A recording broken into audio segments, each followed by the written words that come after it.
I know it's super challenging when you're just starting out in your investing journey to determine which companies you want to invest in. Now, I know there's so many different articles online. I'm sure you're doing all the homework. Do I want to be somebody who's a bottom up investor? Do I want to be a top down investor?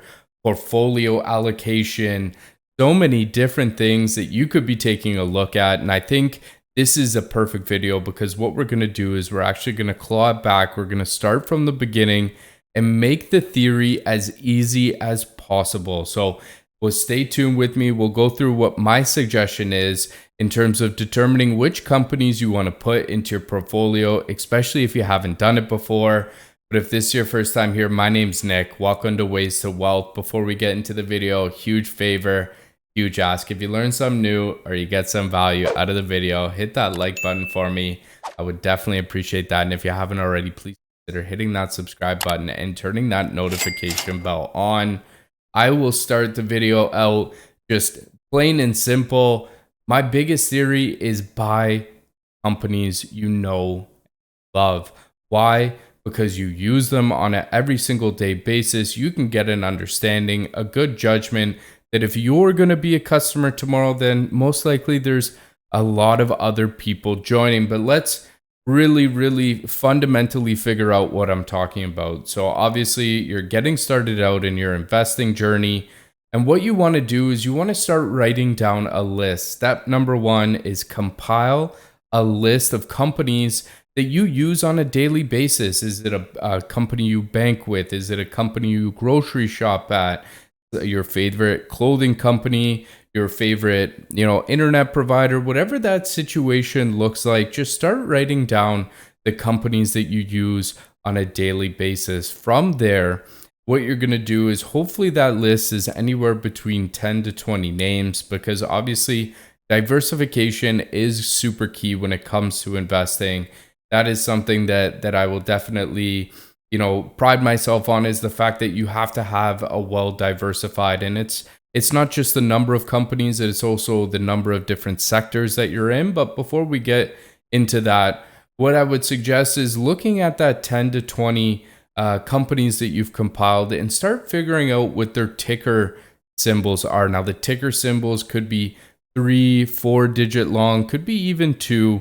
They're letters, and you can go in and you can find this on Google Finance and see what these companies look like over a performance basis. So look what 1 year back looks like, look what 3 years back looks like, and even looking all the way back to get a general understanding of how that company has performed over the long run. And obviously companies that traditionally do grow over time are ones that you want to be in. So first things first is, obviously you've compiled the companies, you've found their ticker symbols, now you've seen their performance.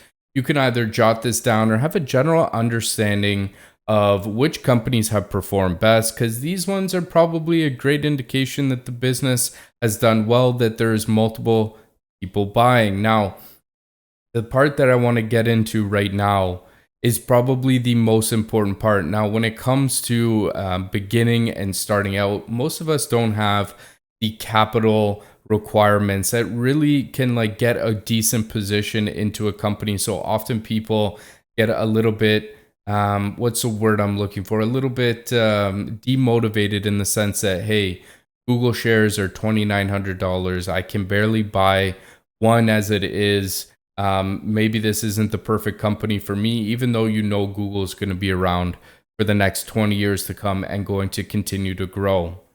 So what I would definitely suggest, if that's definitely some of the feelings that you're having, is to actually transition from owning individual companies and then transitioning more into ETFs. So trying to find ETFs in a certain sector or a certain area that you like. For example, if you want to get exposure to Google, but you can't fathom the stock price that it's sitting at, a perfect opportunity would be to look for something called a NASDAQ 100. So these are the top 100 companies in the NASDAQ.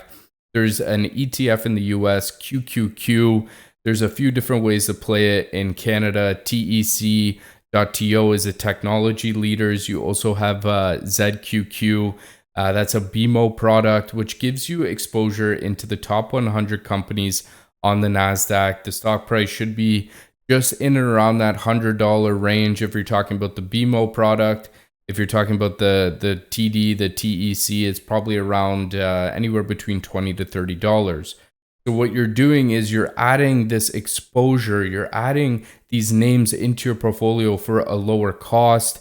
And it also takes away the individual risk. Now, the individual risk is the fact that hypothetically, if Google is to fall off the face of the earth, which I do not estimate happening, but it could happen, of course. So obviously with these ETFs, you're bringing in more names into your portfolio with a smaller amount of money. You can also do this on the sector basis like I did before. I definitely like cybersecurity. I like healthcare.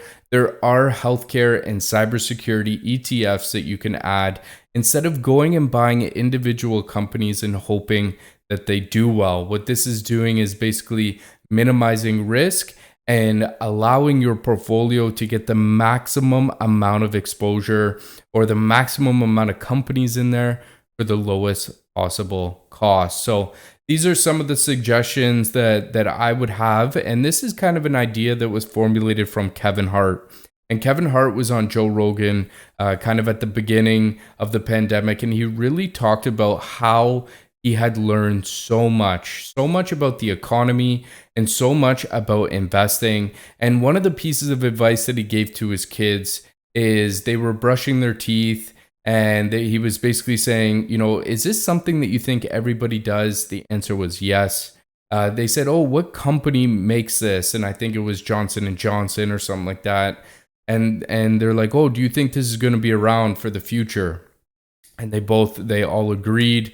And basically what he was trying to instill in his child there is the fact that you want to buy companies that you know and you love today that you think will be around in the future. So we also have a quick example here of somebody on the internet that picked 5 or 10 companies here dating back to like 5 years in the past, and they looked at their performance if they were to buy the companies that they loved. So taking a look, Sprouts was the first company motivating the masses, US vegan climate, Netflix, Apple, Facebook, Amazon, Extra Space, Lyft, and Beyond Meat. And what they did is they looked at what the performance would be, and it turns out that they would have had an annual return of 15.4%, which would have grown 10,000 into over 20,000 in just a short 5-year period of time. So going back to the original part, if you pick 10 to 20 and look what their past performance is, I will say that past performance is not an indicator of future performance, but it's definitely something to take a look at to get an understanding of how many people are buying into this. Is this a company that is growing? It in its essential, you know, the theory that you're doing right now is you're really trying to figure out if these companies are going to be around in the future based on other people buying. So that is definitely my tip. You want to buy and know things that you love, because if the stock does drop, if we do go through a scenario where, you know, the market is going through a volatile period and it does sell off, are you going to be selling? Are you going to have the same market panic? No, we don't want to have that market panic, because we want to know that the companies that we're investing in is something that we're still a customer of. So if we're still a customer, again, like I said, hopefully other people will be customers too. And that basically gives you a little bit of an understanding of how the economy works, and how I would suggest any beginner or anybody who's just starting out in order to determine which companies they should be looking at for their portfolio. So if you're still here with me, hit that like button if you got some value out of the video. I hope you all have a great week in the markets. Happy trading.